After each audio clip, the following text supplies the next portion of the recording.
The first thing is to recognize that the professional services in Asia Pacific, especially the B2B level, is certainly less mature and well developed than the North American counterparts and the European counterparts.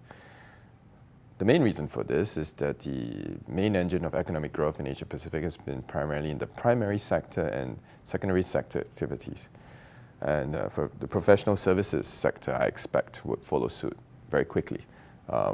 Certainly for the next coming years, for sure. Yes, an important point is the prevalent business culture in Asia Pacific, which is dominated by the trading mindset, the trading business culture, as opposed to intangibles, such as services.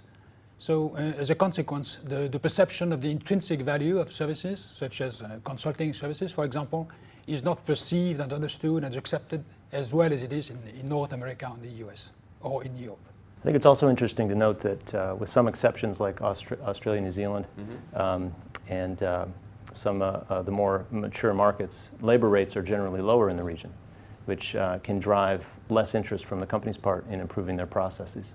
I suppose we agree that Asia Pacific is a really big place, and a natural consequence of that is that's a great variety, a great heterogeneity, obviously in things like language and culture, governance, political differences, and regulation, that these things are important.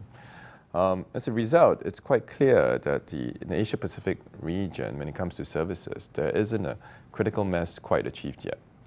And for me, that presents an interesting paradox. On the one hand, there's certainly a lot of new opportunities to create new services and to grow and foster the services sector. But on the other hand, because of the great diversity, the great heterogeneity, it certainly will present a lot of challenges to get things started and going.